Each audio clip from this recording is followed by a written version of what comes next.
السلام علیکم ورحمۃ اللہ۔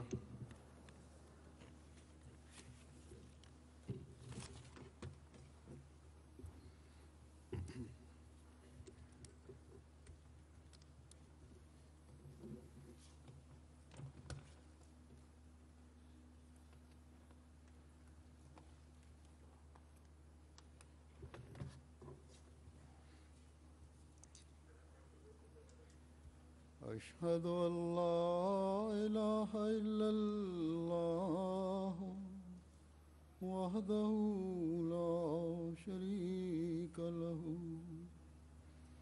وأشهد أن محمدا عبده ورسوله أما بعد فأعوذ بالله من الشيطان الرجيم بسم الله الرحمن الرحيم الحمد لله رب العالمين الرحمن الرحيم مالك يوم الدين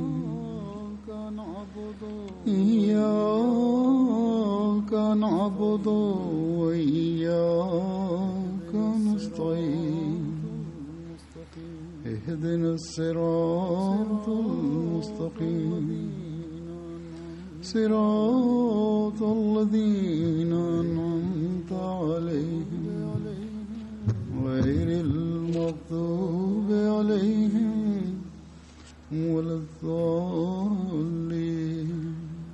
آج جو باتیں میں آپ کے سامنے پیش کرنا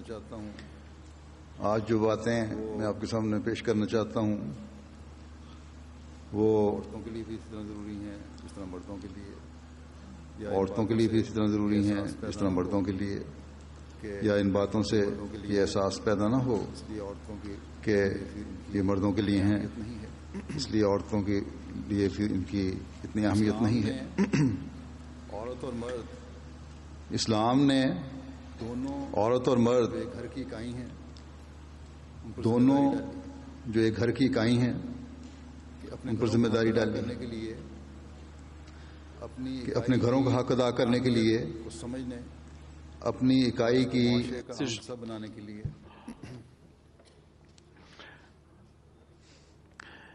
Il faut faire en sorte que les femmes et les hommes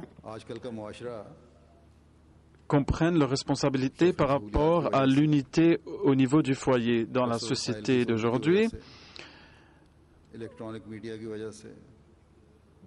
à cause des facilités au niveau des communications, des médias électroniques, etc., on met beaucoup d'accent sur ses propres droits. Chacun veut acquérir ses droits personnels.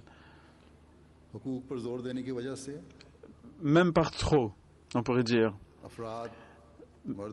Mettre en exergue le besoin d'acquérir ses propres droits fait en sorte que les femmes et les hommes oublient leurs responsabilités, ou ils leur accordent à ces responsabilités un degré d'importance secondaire. Donc ils veulent obtenir leurs droits, acquérir leurs droits ou les assurer, mais ne veulent pas les octroyer aux autres. Et ils disent que nous leur avons rendu grand service alors qu'ils n'ont rien fait pour eux. Et aujourd'hui, nous voyons que au niveau de la société, que ce soit au niveau national ou au niveau international, nous voyons qu'on donne toujours plus d'importance, on accorde toujours plus d'importance à ses propres droits par rapport aux droits des autres. Et donc on veut que les autres respectent leurs responsabilités envers soi, mais pas ces responsabilités que l'on a envers les autres. On n'y met pas autant d'emphase. Alors qu'un croyant, un musulman ou une musulmane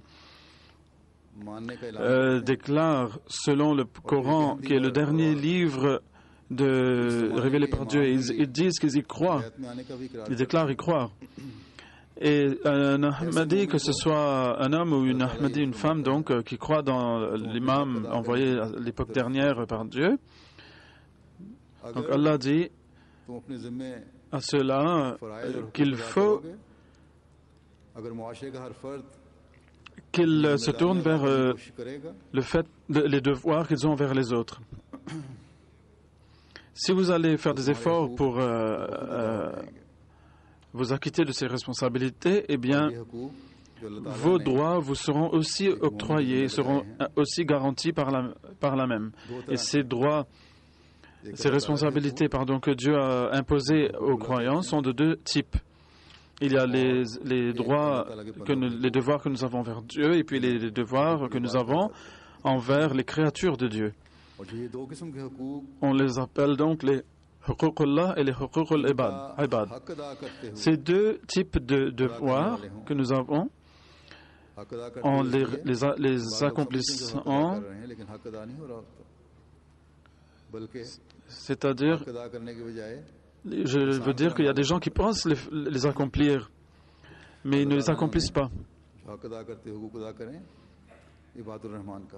Eh bien, ceux qui les accomplissent vraiment, Allah les appelle les Ibadur Rahman, c'est-à-dire les serviteurs du Dieu gracieux. Et cela inclut aussi bien les hommes que les femmes. Lorsqu'Allah les appelle les serviteurs de Dieu gracieux, il attire l'attention se disant sur le fait que Dieu, en tant que Dieu Rahman, vous a fait beaucoup de faveurs, beaucoup de grâces. Et il a fait de l'homme la plus noble des créatures.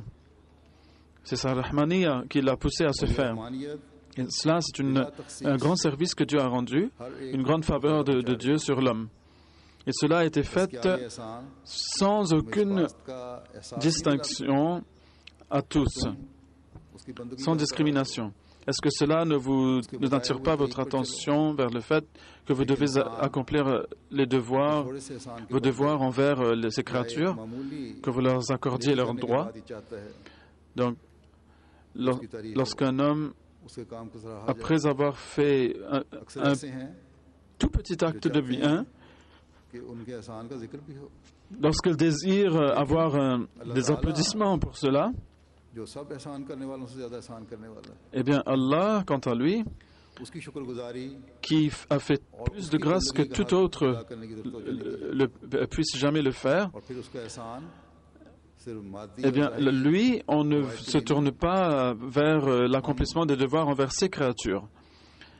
Et cela n'est pas seulement pour l'acquisition de biens matériels, ce n'est pas seulement cela, c'est-à-dire nous sommes en train de bénéficier de lui de façon matérielle, mais nous sommes en train nous sommes les récipiendaires de ses faveurs au niveau spirituel aussi. Donc un homme doit donc réaliser, s'il est vrai dans sa déclaration d'être croyant, donc il doit réaliser cette faveur de Dieu sur lui, que ce soit matériel ou spirituel. Donc, nous disons que nous croyons que le Coran est un modus operandi pour la vie entière, complète, et c'est le dernier donc à être ainsi. Donc ce n'est pas seulement d'une façon verbale que nous devons le proclamer, mais nous devons le proclamer aussi par nos actes. Donc nous devons essayer avec toutes nos capacités que Dieu nous a données, nous devons accomplir nos devoirs envers les créatures de Dieu, et c'est à cela que Dieu s'attend de nous. Donc c'est pour cela qu'Allah a envoyé son messager, afin qu'il nous dise comment vraiment et réellement devenir les créatures mâles et femelles de Dieu gracieux, afin que nous puissions atteindre le but de notre vie et que nous puissions accomplir nos devoirs et attirer l'amour de Dieu Rahman. N'oublions pas donc que le prophète Mohammed sallallahu alayhi wa sallam, lorsque nous disons que nous sommes de sa communauté, cela ne sera vrai que si nous essayons de placer notre vie sur une ligne qui nous permette d'accomplir nos devoirs envers Allah et ses créatures. Et cela ne peut être fait que lorsqu'on a établi une connexion vivante avec Dieu. Et que nous accomplissions, que nous obéissions aux ordres et commandements que Dieu nous a donnés. Lorsque le Messie premier alayhi salatu wa salam, si nous le faisons alors nous ne serons pas en train de dire que nous avons fait la bay'a au Messie premier alayhi salam seulement, mais nous serons vraiment en train d'établir de façon vraie. Il y a quelques vendredis de cela, j'avais attiré l'attention vers le commandement d'Allah qui est dans le Coran. Allah dit Ya ayyuhalladhina amanu istajibu lillahi wal rasuli idha da'akum lima yuhyikum. Donc, écoutez la voix d'Allah et de son messager et acceptez lorsqu'il vous appelle à ce qui vous donne vie. Donc, ici, il s'agit de donner vie aux croyants. À l'époque des compagnons, ce Coran a été révélé, ils ont eu ce commandement et aujourd'hui, tous les musulmans reçoivent le même commandement, qu'il vous faut vous tourner vers l'importance de votre vie spirituelle. La vie qui reste, qui est éternelle, est spirituelle, en effet. Lorsqu'Allah ou bien son messager vous appelle vers un travail, une œuvre quelconque, vous devez l'écouter et obéir à cette voix parce que votre vie spirituelle en dépend. Cette vie spirituelle pour laquelle nous disons beaucoup de choses, nous disons bien des choses, nous manifestons bien des choses, mais il nous faut faire l'analyse pour savoir combien parmi nous sont vraiment en train de faire des efforts pour atteindre cette vie spirituelle, que nous puissions agir sur les commandements d'Allah et de son messager. Cette vie matérielle et physique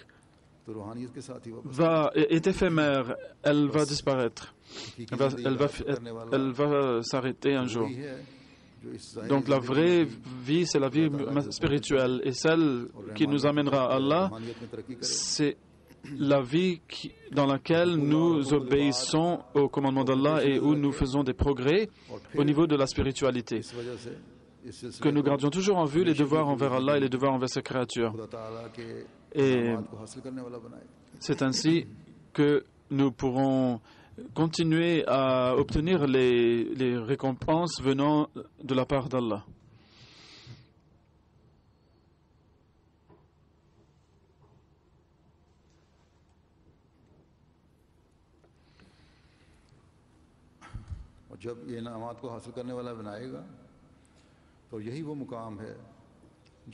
Et lorsqu'on deviendra de ceux qui obtiennent ces récompenses, eh bien c'est là que l'on pourra se dire serviteur du Dieu gracieux, les Ibadur Rahman.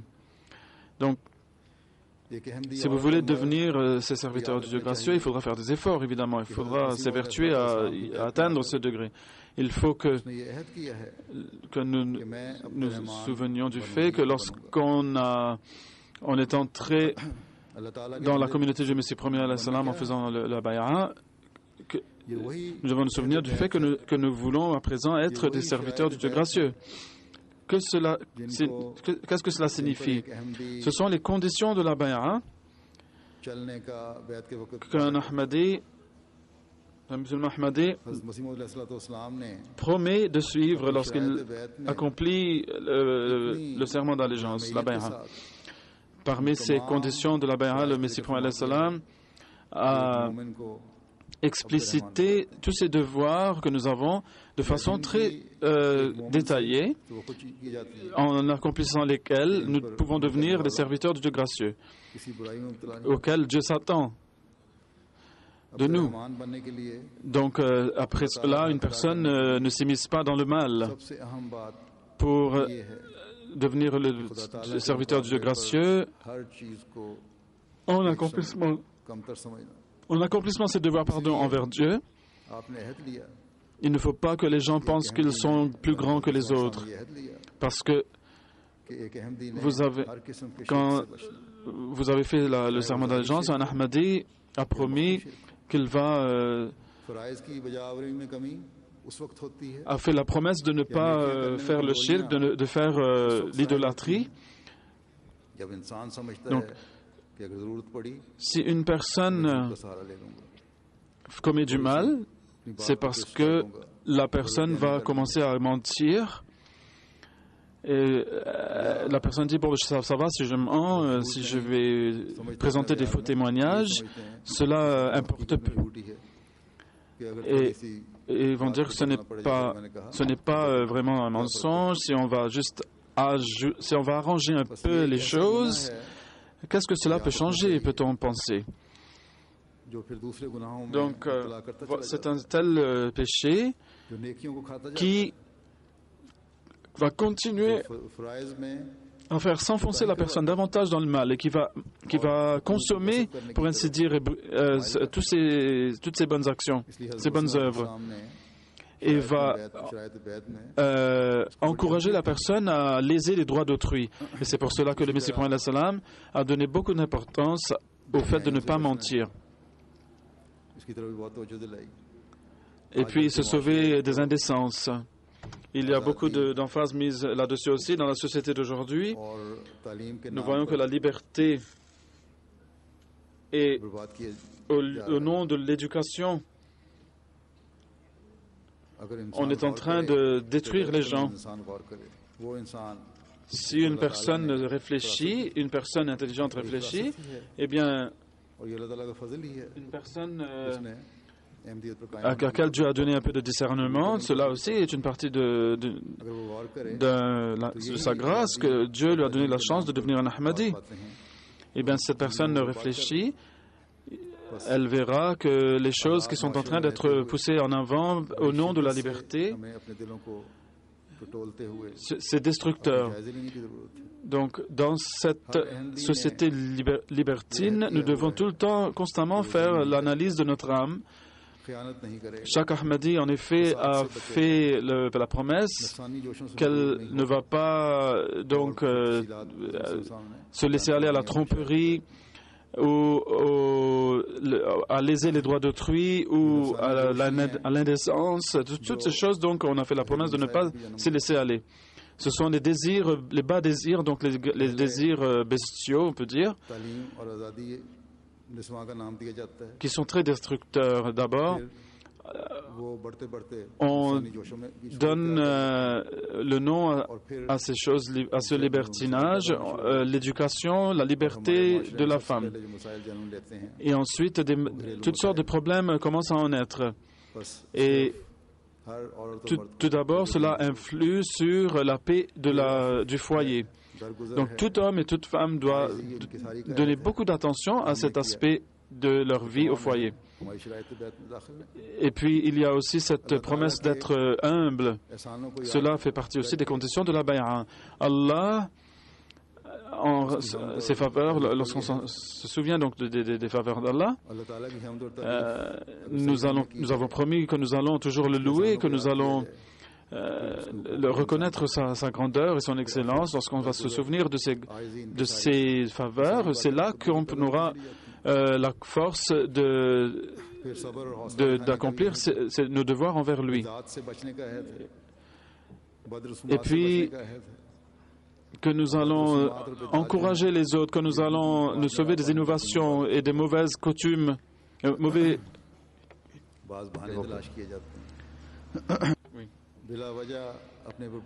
On cherche certains prétextes pour suivre des traditions qui sont des poids que l'on s'impose de façon artificielle, alors que ce n'est pas du tout nécessaire.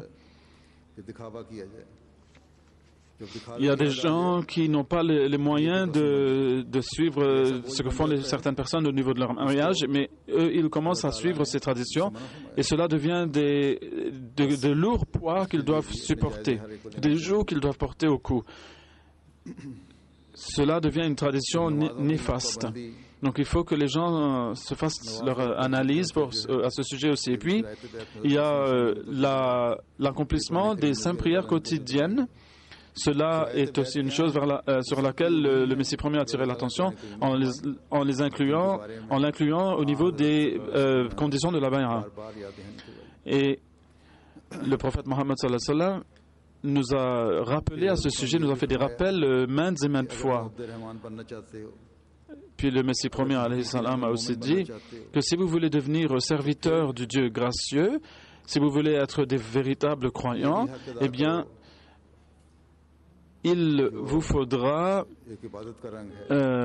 accomplir le droit que vous avez, qu'a sur vous la prière. Vous avez des devoirs envers la prière. Vous devez toujours vous souvenir de Dieu par la langue. Vous devez aussi prier pour le prophète. Vous devez aussi vous repentir à tout moment de vos péchés devant Dieu. Donc voilà les choses importantes que l'Ahmadi promet de faire lorsqu'il entre dans la communauté Ahmadiyya. Donc, par conséquent, on peut dire que le Dieu gracieux qui nous a vraiment fait toutes sortes de faveurs, lorsqu'on va réaliser l'étendue de ces faveurs, nous allons essayer de devenir des serviteurs de ce Dieu gracieux. Nous devons tout d'abord voir où nous en sommes avec tout cela.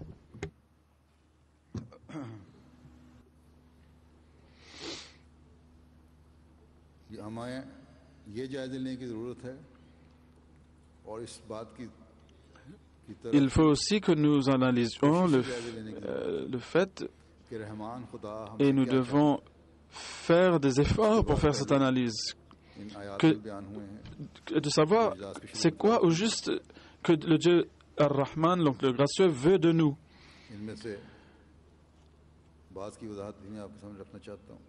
Parmi, je voulais donc vous expliquer certaines choses de façon à ce que chacun soit conscient de ses devoirs envers Dieu. Donc un musulman Ahmadi, donc il faudrait qu'on ait une grande différence claire entre les musulmans en dehors de la bay'a de l'imam Mahdi et les musulmans Ahmadis. Nous avons fait la bay'a, le serment d'allégeance aux mains de l'imam de l'heure. Nous avons pris de notre lumière, de la lumière de celui qui a été envoyé pour illuminer le monde dans cette époque. Et l'obscurité est chassée par cette lumière. Lorsque l'obscurité est chassée par la lumière, le bien et le mal deviennent très distincts l'un de l'autre. On peut voir là où mettre le pied ou non sur un chemin dangereux à naviguer.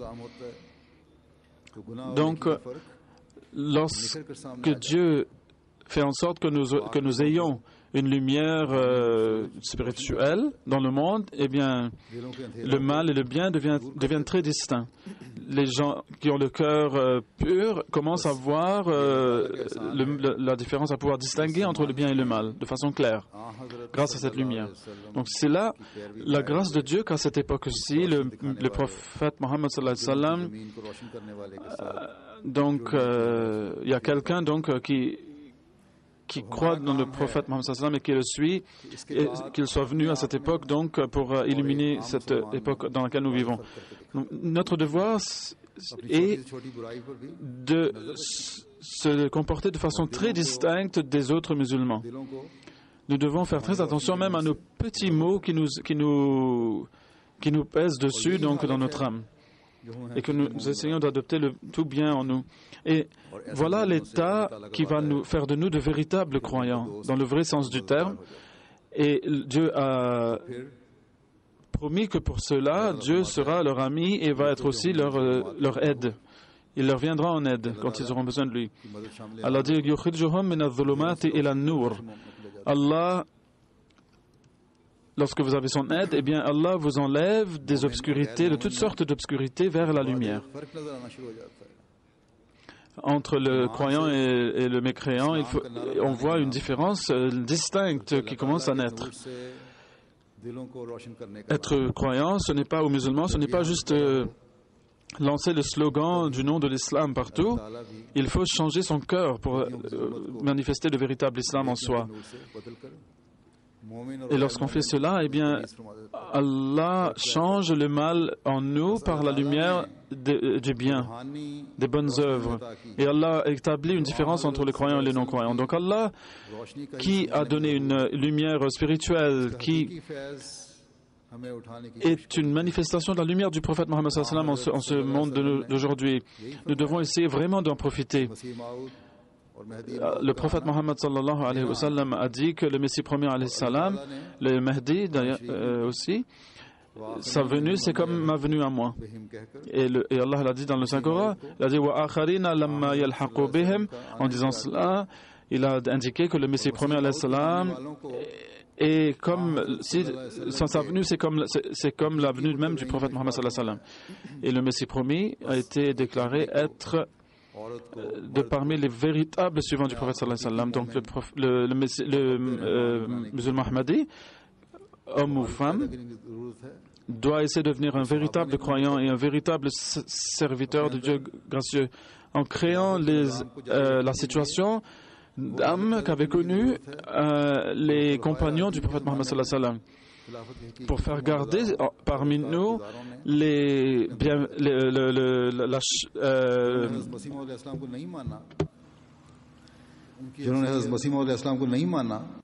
l'institution du califat parmi nous, comme l'avaient fait les compagnons à l'époque qui avaient eu cette institution parmi eux. Donc on voit qu'il y a des gens qui sont apparemment musulmans, mais en abandonnant la religion, ils se laissent aller dans toutes sortes d'obscurités et de maux mondains et matériels. Donc ces gens, ils peuvent mettre en avant le prétexte en disant que ce sont nos soi-disant érudits religieux qui nous ont obstrué le chemin. Allah, bien sûr, ne va pas accepter ce prétexte. Mais pour les Ahmadis, il n'y a aucun prétexte valable qui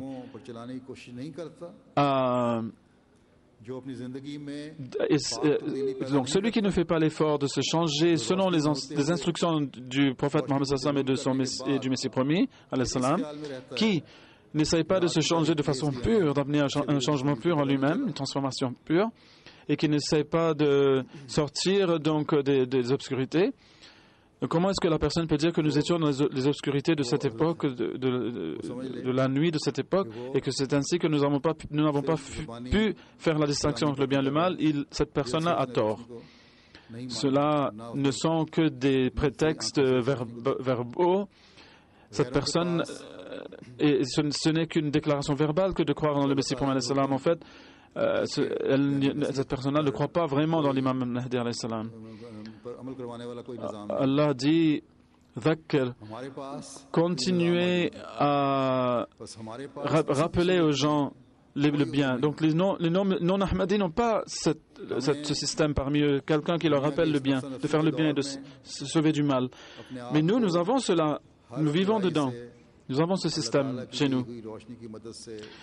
Et donc un Ahmadi doit, avec la lumière, à l'aide de la lumière d'Allah qu'il nous a donnée, nous devons essayer de nous sauver, de sauver les autres et aussi se sauver soi-même et de marcher sur le droit chemin, le chemin correct. Donc il faudrait que ce soit la spécialité même du vrai croyant qu'il essaie de faire que sa lumière intérieure devienne lumière manifeste afin qu'il puisse se sauver de toutes sortes de maux et de péchés. Donc on voit que les serviteurs du Dieu gracieux, ils passent leur nuit dans les prières et dans les pleurs et les cris devant Dieu. en prosternation devant lui pour essayer d'attirer la miséricorde d'Allah vers eux. Il faudrait que nous n'oublions pas que les musulmans, leur déclin est à cause de leur abandon des prières nocturnes où l'on pleure devant Dieu. Ils ont abandonné ça et ils ont commencé à décliner. Donc, aujourd'hui aussi, c'est les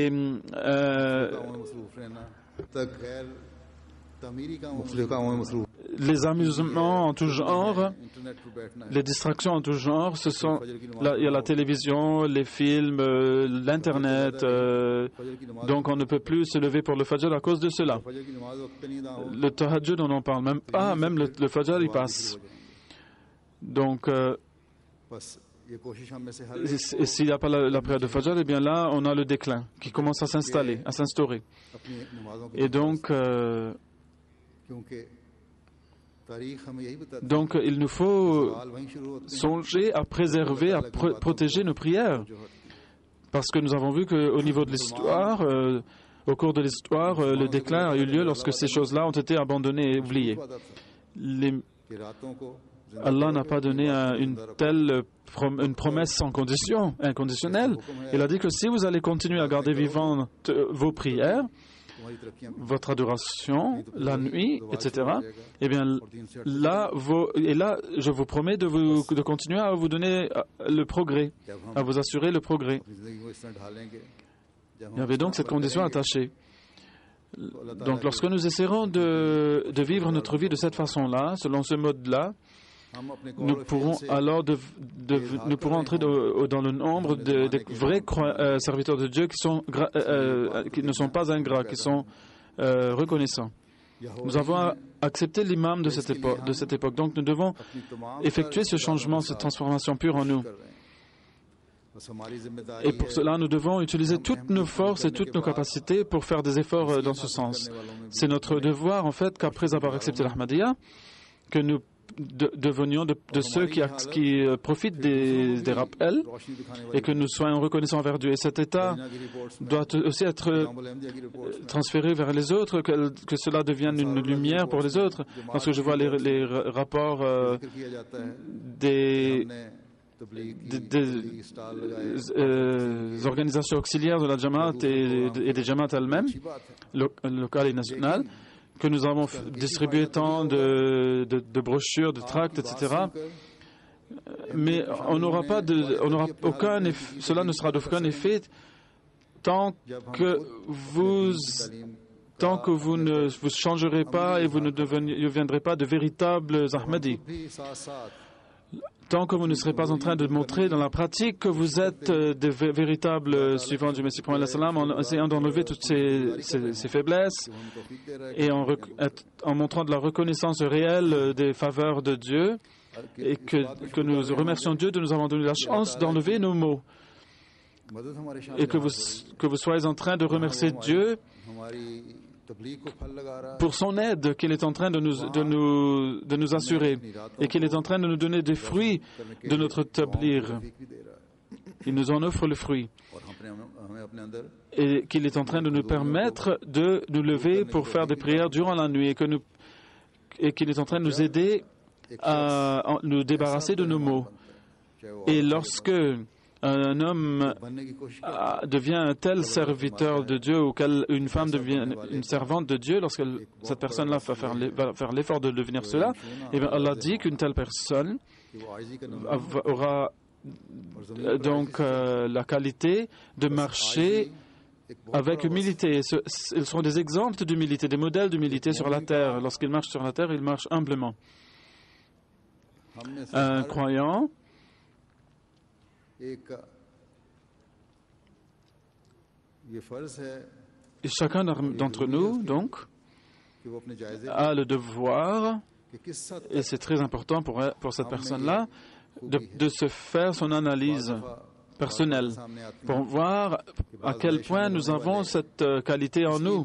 Il y a des fois, je vois certaines choses qui sont présentées devant moi, qu'il y a des personnes nouvellement converties à l'Ahmadiyya qui s'éloignent de la Jamaat parce que les gens qui s'occupent d'eux ne sont pas humbles mais sont arrogantes. Ces personnes sont arrogantes. Et ils ont donc accepté la véracité du Messie promis. Ils auraient dû donc profiter de cela et progresser dans leur iman, dans leur foi. Mais au lieu de ça, ils régressent. Mais il ne faut pas que ces gens-là soient choqués par de tels comportements. Et donc, ceux qui se comportent de cette façon vile-là, parfois même sans rendre compte, ils sont en train de devenir les raisons même de l'éloignement de ces nouveaux convertis. Donc, il ne faut pas éloigner les gens et les pousser vers l'obscurité. Il faut les amener à la lumière, au contraire. Il faut donc vivre notre vie selon les instructions et les commandements de Dieu. Et être humble, voilà l'un des commandements de Dieu, le besoin d'être humble. Nous ne pouvons pas dire que chez les hommes il y a l'arrogance et qu'il n'y en a pas chez les femmes, ou qu'il y en a plus chez les femmes et moins chez les hommes. On ne peut pas le dire. Parfois, j'ai vu que dans certains officiels de la Jamaat, c'est mon expérience que lorsque les gens reçoivent un poste quelconque, eh bien, l'arrogance s'installe chez les femmes aussi beaucoup.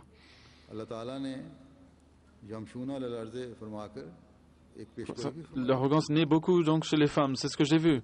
Donc, en disant qu'ils vont marcher sur la terre avec humilité, c'est aussi une prophétie. Cela comporte une prophétie, c'est que vous allez avoir la victoire et cela est certainement écrit dans la destinée dans le destin de la Jamaat Ahmadiyya. On va certainement avoir la victoire, Inch'Allah, mais lorsque vous allez avoir la victoire, il faudra alors aussi vous montrer humble. Donc, en faisant naître en soi des qualités de croyants, il faudra que l'on enlève l'arrogance sous toutes ses formes, aussi petites qu'elles soient. Il ne faut pas qu'il y ait même un peu d'arrogance, un tout petit peu d'arrogance en soi. Donc voilà, et parmi leurs qualités, il y a aussi ce signe que vous connaîtrez un état où, lorsque vous serez des serviteurs du Dieu gracieux, et c'est que c'est que lorsque les gens ignorants, les gens qui ont de mauvaises qualités morales, lorsqu'ils essaieront de vous chercher une noise, ils voudront créer des troubles et vous leurrer et vous attirer vers les troubles.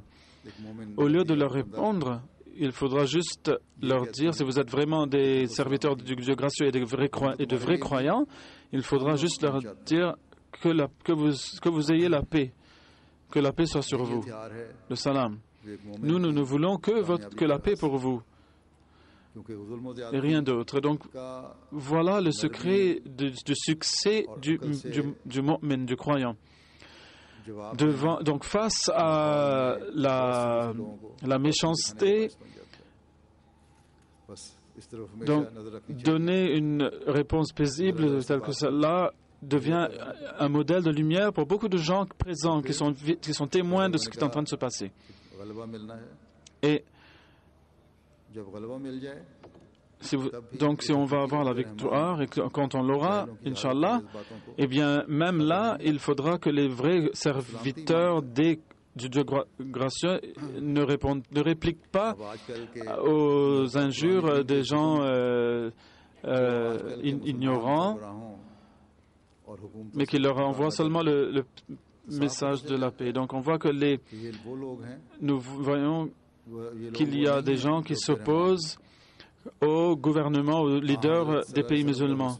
Ces gens-là ne sont certainement pas les serviteurs du Dieu gracieux. Le prophète Mohammed sallallahu alayhi wa sallam, le modèle que nous avons appris de lui, c'est que il y avait un juif qui lui a demandé de façon très rêche de lui rembourser une dette qu'il lui devait. Il lui a donné une réponse très douce. Répliquer à l'ignorance par l'ignorance, répliquer à la sauvagerie par la sauvagerie ou la barbarie, eh bien cela ne va pas amener la paix dans le monde. Au contraire. Et pour un croyant, cela n'est pas acceptable en aucune façon que le croyant démontre une arrogance. Cela ne lui sied pas du tout. Donc si vous faites cela, vos problèmes au foyer aussi seront résolus. Donc parfois après le mariage, juste quelques jours après le mariage, on voit qu'il y a toutes sortes de problèmes qui naissent et le foyer est brisé, leurs liens sont brisés, même après la naissance des enfants. Donc c'est parce qu'une personne dit quelque chose dans le couple et l'autre, son partenaire, répond avec davantage. Donc les commandements du Saint-Coran s'appliquent aussi bien à la société en tant que lumière pour la société, mais aussi au niveau du foyer, à des niveaux beaucoup plus bas donc, que celui de la société. Si les gens font des efforts au niveau de son foyer, la société aura alors une chance de devenir un lieu de paix, un lieu de sécurité. Donc il vous faut comprendre ceci. Parce qu'il faut toujours se souvenir du fait que répondre l'un à l'autre et penser que c'est ça son droit. J'ai raison, j'ai tout le temps raison. Cela est une manifestation, c'est une preuve d'ignorance et d'arrogance. Dire que je suis éduqué, je sais plus que toi, cela est une ignorance totale. Allah dit, faites de bonnes œuvres. C'est-à-dire des œuvres qui soient appropriées pour l'heure. Donc, il faut que si l'un commence à parler, que l'autre reste silencieux, pour que la dispute s'éteigne ça et là. S'il n'y a pas cela en soi, même si une personne est très éduqué, même si c'est un détenteur de doctorat, si la personne continue à répliquer et à répondre et à crier par-dessus de l'autre, cette personne-là est une personne ignorante, malgré son doctorat. Et cela attire vers cette personne le courroux de Dieu, la colère de Dieu. Donc le secret de la paix, c'est de demander l'aide d'Allah, de prier, de faire l'istighfar, de demander pardon de ses péchés et d'être patient. Donc, nous devons tous agir sur ces choses et nous devons toujours prier en disant « Oh Allah, sauve-nous de l'enfer de l'ignorance, de la jahala. Sauve-nous de l'enfer du matérialisme et des désirs. Sauve-nous de l'enfer de la destruction de notre génération future. » Lorsque l'homme et la femme se disputent, ils sont en train d'attirer leurs enfants vers l'enfer à cause de cette dispute. Et alors, donc j'ai vu, soit dit en passant, que les enfants, lorsqu'ils sont détruits intérieurement, ils commencent à se laisser aller dans toutes sortes de choses viles et terribles. On voit que les enfants, parfois, ils ne savent pas quoi faire, ils ne réussissent pas dans leurs études, leur santé est affectée. Et lorsqu'on fait une petite recherche, on voit qu'en fait, les parents sont en train de se disputer à la maison et cela est en train d'avoir un effet négatif sur les enfants. À cette époque-ci, la société est en train de jouer un rôle prépondérant dans l'éloignement des gens de la religion. Donc cette prière doit former partie des prières du croyant, qu'Allah nous sauve de l'enfer, de l'athéisme, de l'incroyance, de la mécréance. Nous devons nous devons prier que Dieu nous sauve de l'enfer du mensonge et du faux témoignage. Que Dieu nous sauve de l'enfer de l'éloignement ou de la perte de l'amour d'Allah. Que nous puissions continuer à agir de telle sorte que l'amour d'Allah soit toujours avec nous. Donc si nous allons nous laisser aller dans des choses qui vont de façon temporaire ou permanente, cela va nous détruire. Cela jouera un rôle dans notre destruction. Si une personne pense qu'elle n'a pas de mal en elle et qu'elle n'a donc pas besoin de prier, eh bien, la personne doit savoir qu'elle doit prier de toute façon pour se sauver elle-même et ses générations futures. Et elle doit toujours essayer d'entrer dans tous les détails des devoirs qu'elle a envers les autres, afin de pouvoir les accomplir. Il faut toujours se souvenir du fait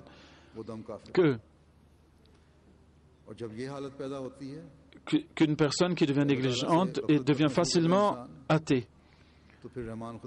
Et si une personne commence à devenir négligente, cette personne-là va aussi s'éloigner peu à peu de Dieu. Je l'avais dit tout à l'heure, qu'il nous faut prier, qu'Allah nous sauve de l'enfer du mensonge.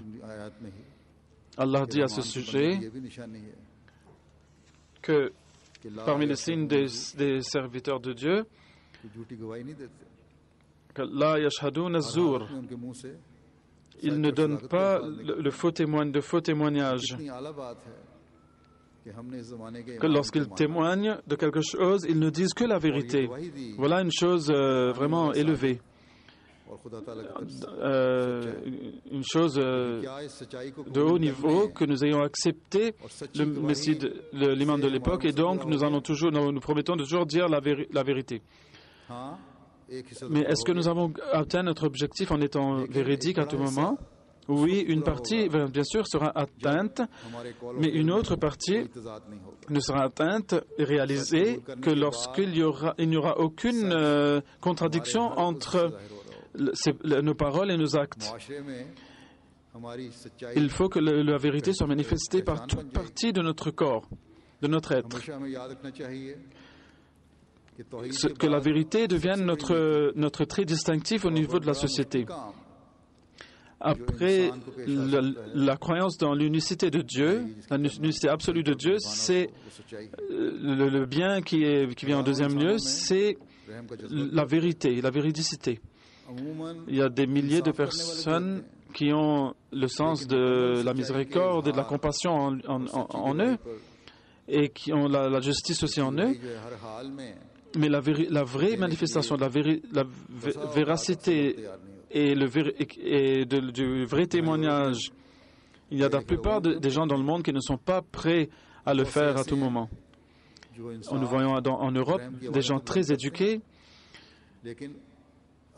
très instruits, qui disent beaucoup sur la justice, etc., et la vérité, mais s'ils sont appelés à donner un faux témoignage sur leurs parents, donc les gens qui leur sont apparentés, ils n'hésitent pas à le faire. Donc, on voit que beaucoup de disputes dans le monde sont à cause du mensonge, à cause de ce manque de vérité dans la société. Lancer des slogans pour la justice, au nom de la justice, c'est une chose, mais être juste avec toute justice, en toute vérité, ça c'est autre chose encore. Si le monde comprend cela, eh bien, nous voyons qu'aujourd'hui nous sommes très craintifs par rapport à l'état du monde. Eh bien, si le monde observait ça, nous ne serons pas ainsi.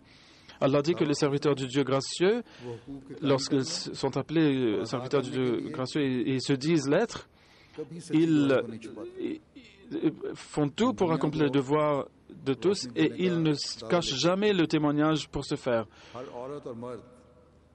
Ils ne font jamais de faux témoignages. Chaque homme et chaque femme qui se déclare être Ahmadi déclare aussi que nous allons établir la vérité dans le monde. Eh bien, si cela n'est pas accompli et réalisé, eh bien, nous sommes faux, nous sommes des menteurs dans notre promesse. Si nous allons juste obtenir de hauts niveaux,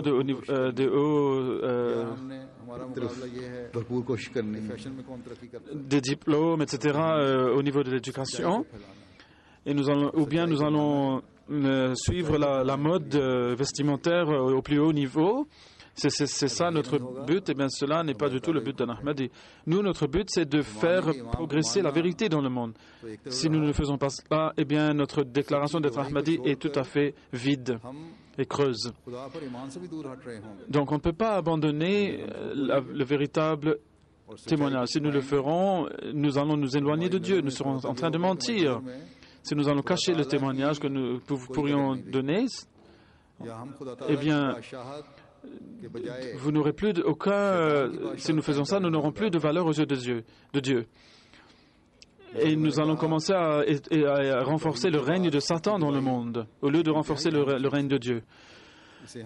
Donc, après l'unicité de Dieu, la véridicité, la véracité, la vérité sont des choses les plus essentielles.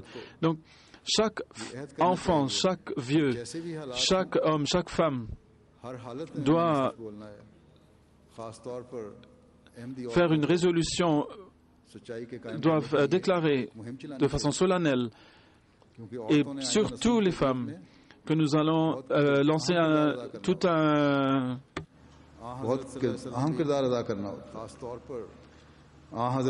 Nous allons lancer une campagne pour établir la vérité dans le monde. Donc Allah Ta'ala dit dans le Saint-Coran qu'il ne faut jamais mettre des blâmes mensongers sur des gens, les accuser de choses qu'ils n'ont pas faites. Il ne faut pas penser que les femmes le font cela, mais que les hommes ne le font pas. On voit souvent que les femmes sont en train de dire la vérité et les hommes, par contre, sont en train d'accuser leurs femmes de toutes sortes de choses mensongères.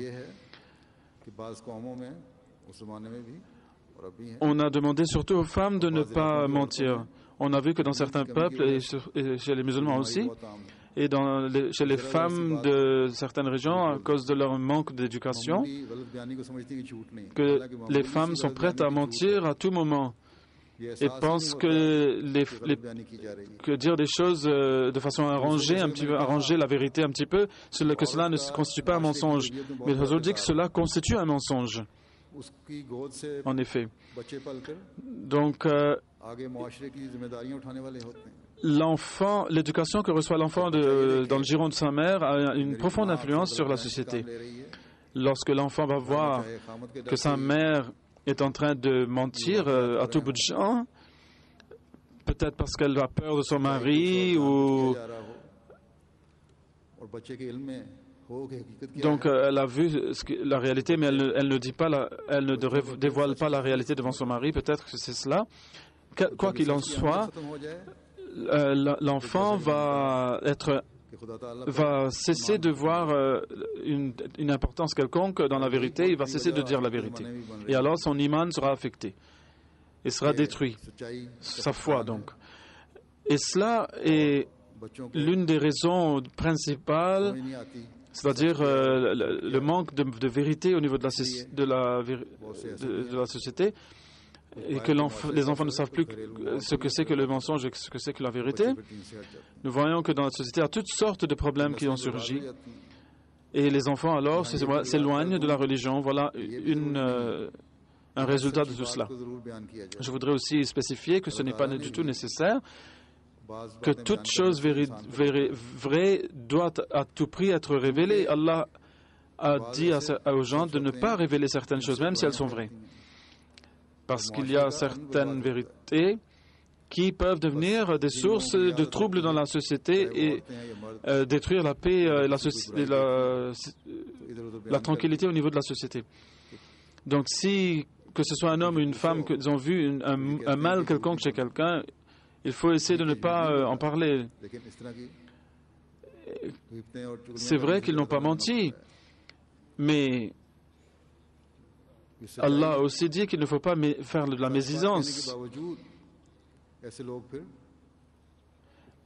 Donc, même si ils sont en train de dire des choses qui sont essentiellement vraies, ces gens-là sont en train quand même de pécher et ils sont en train quand même de détruire la société malgré leur vérité. Car révéler et dévoiler les faiblesses d'autrui sont une chose que Dieu a défendue de façon très puissante, très forte. इसलिए अल्लाह ताला ने Et छुपाने का भी हुक्म दिया है। si on continue à se laisser aller à de telles choses, les gens perdent leur sens de distinguer le bien du mal. Donc Allah nous a empêchés de se faire. Dans la société d'aujourd'hui, c'est à cause de cela qu'il y a toutes sortes de mots qui sont en train de se répandre au niveau de la société. Les gens ne savent plus faire la distinction entre le bien et le mal. क्योंकि यही सच है जिसे एक दुनिया का फसाद जैसा कि मैंने कहा पैदा होता है किसी के मतलब बात की जाती है जब उसे पता Il y a toutes sortes de troubles au niveau dans le monde entier. फसाद पैदा करता है झगड़ता है और एक लड़ाइयों और झगड़ों का एक सिलसिला शुरू हो जाता है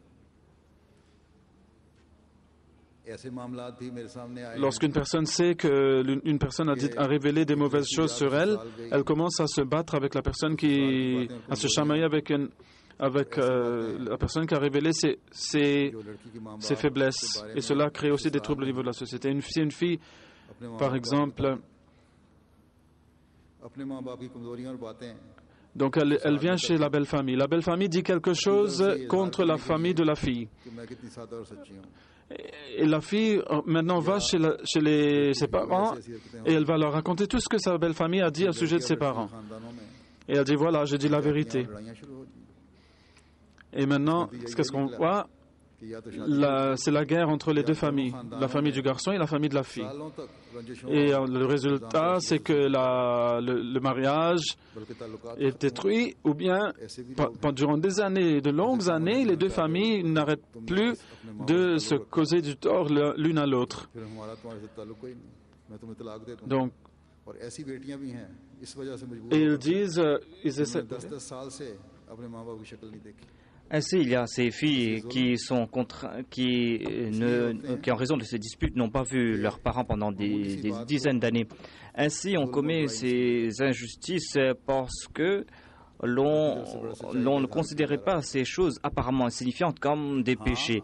Et on se disait, on se pose en grand véridique, certes, si और कोई भी la Nizam et Jamaat करने वाला इदारा किसी की गवाही के लिए बुलाए ou si तो वहाँ किसी भी लिहाज un से département quelconque qui vous appelle pour vous donner un témoignage, eh bien, dans ce cas, vous ne pourrez pas नहीं चाहिए बल्कि éviter de dire la vérité. Vous allez devoir dire la vérité, vous ne pouvez pas cacher la vérité, vous allez devoir présenter un vrai témoignage.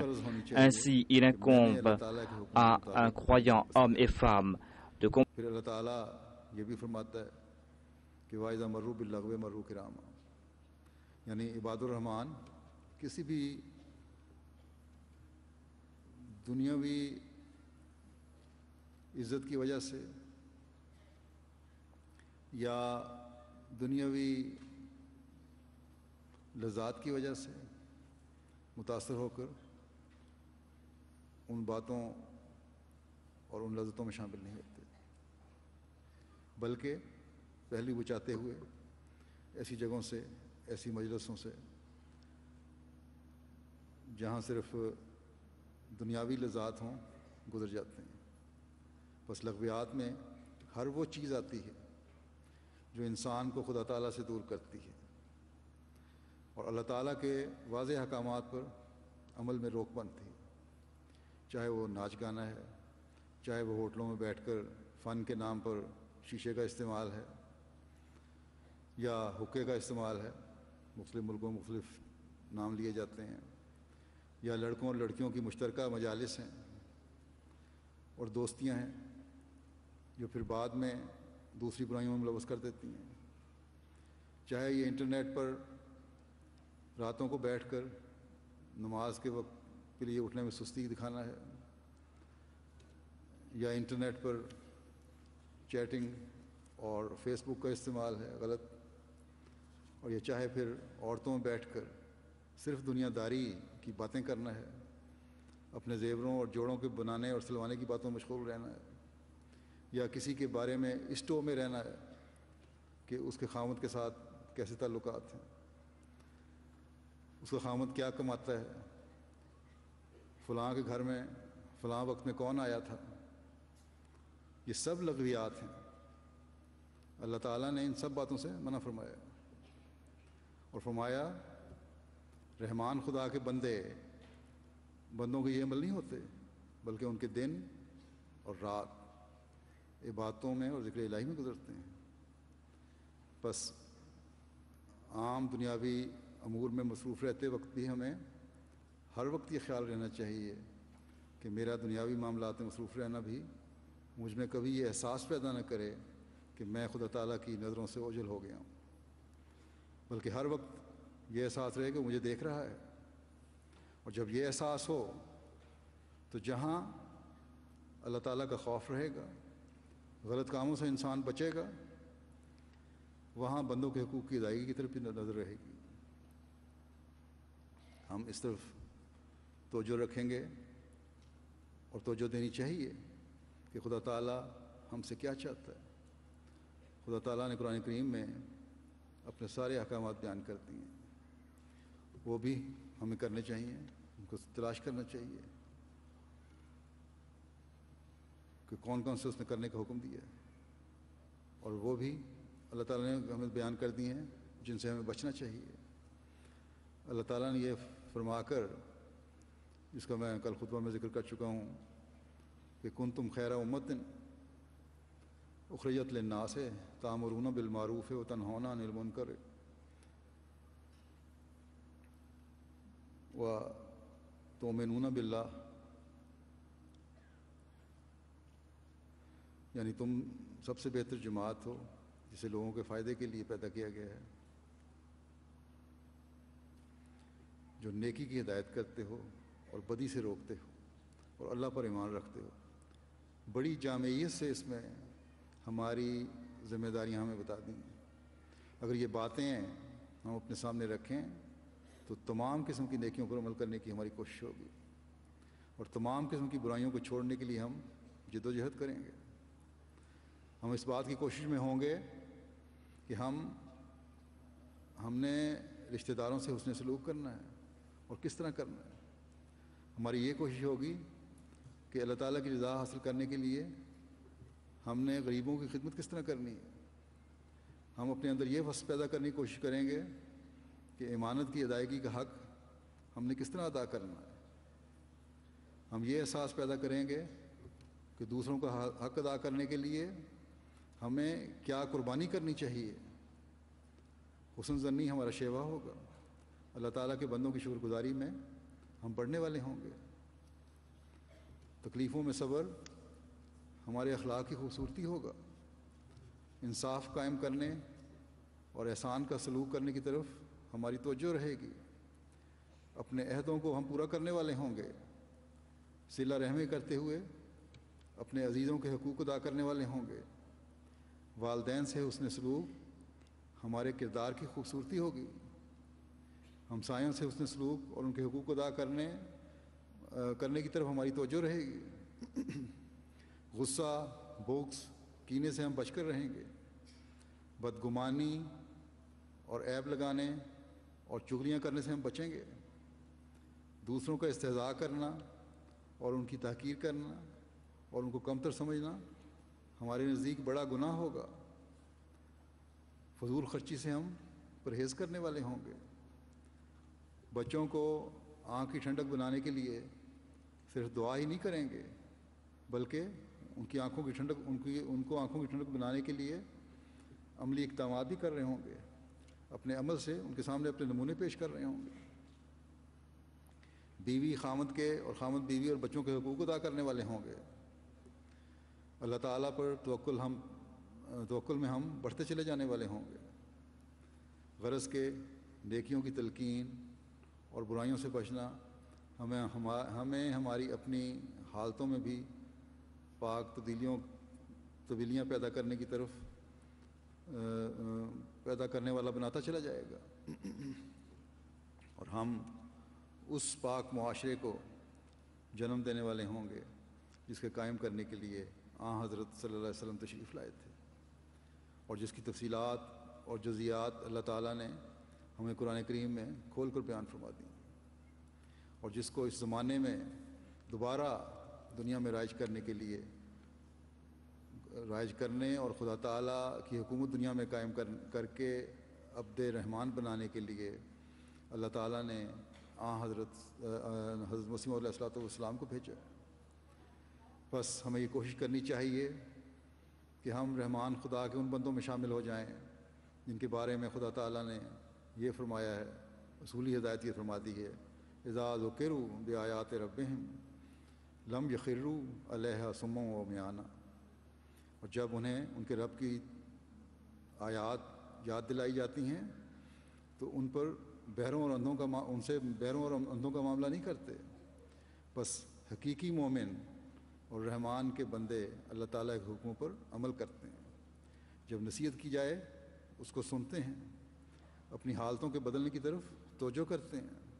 بس ہم میں سے ہر ایک کو یہ کوشش کرنی چاہیے کہ بجائے اس کے کہ اپنی ذاتی خواہشات اور ترجیحات کو سامنے رکھیں، اللہ تعالیٰ کی رضا کے حصول کے لیے اس کے حکموں پر چلنے کی کوشش کریں. اللہ تعالیٰ کرے کہ ہم میں سے ہر ایک، عورتیں بھی اور مرد بھی، اپنے عہد جو ہم نے دین کو دنیا پر مقدم رکھنے کا کیا ہے سامنے رکھتے ہوئے اللہ تعالیٰ کی رضا حاصل کرنے والے بنیں اور رحمان خود کے ان بندوں میں شمار ہوں جن پر خدا تعالیٰ کے پیار کی نظر ہر وقت پڑتی رہتی ہے. اب دعا کر لیں.